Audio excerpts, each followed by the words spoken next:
Chunka Mui, co-author of $1 Billion Lessons, What You Can Learn from the Most Inexcusable Business Failures of the Last 25 Years. Video excerpts of a presentation to the Executive Forum of the 2008 Allscripts Client Experience.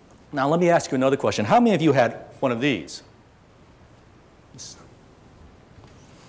If you recognize it. Glenn, did you have one of these? Yeah. The marketing question, the market research question asked by the developer of this product in the early 1990s was, if you had a cell phone that could fit in your pocket, was affordable, and worked everywhere in the world, would you buy it?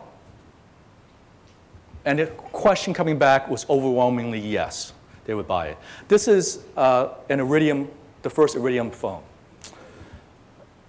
When it was conceived in the late 1980s, it was addressing a very, very valid problem. Cell phones at the time, I mean, especially if you were a global traveler, you had to switch cell phones depending on the continent you were at. Roaming was pretty awful.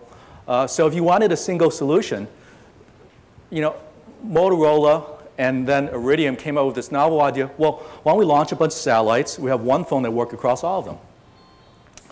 At that time, it was a very valid business problem. The problem was that by the time this phone was launched, about a decade later, affordable meant it still cost $3,000. Fitting your pocket meant that your pocket had to hold a brick. And usage charges were about $5 a minute.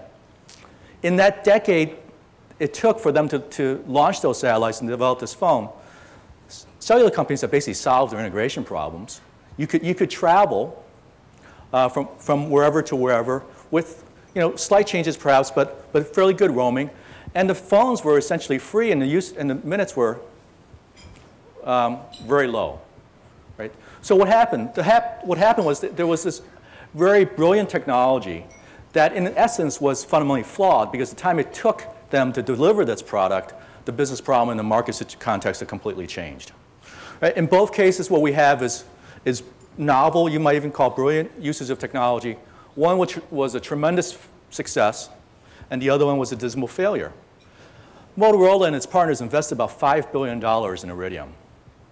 Less than a year after it was launched, Iridium, the company, went bankrupt, and they sold the assets that cost $5 billion to build for about $25 million. $25 million, which, as it turned out, was less than the cost of decommissioning the satellites. So they literally gave it away so somebody else had the satellite problem. So what I want to do today is to make sure that when we talk about innovation, we just don't talk about the iPods of the world, but we also consider the Iridiums. So that you take this great technology and you say, not only what can you do, but what are the potentially, you know, what's the imperative for innovation? What are the disruptive possibilities? But also, where are the pitfalls? How can you learn from the mistakes that other people have made, and how can you avoid perhaps repeating the same kinds of mistakes? And then I'll spend some time on a couple of suggestions on how you should approach an innovation process. I agree with Glenn that it's very hard to teach innovation. What you really need to do is provide a context for innovation that maximizes the chances of success.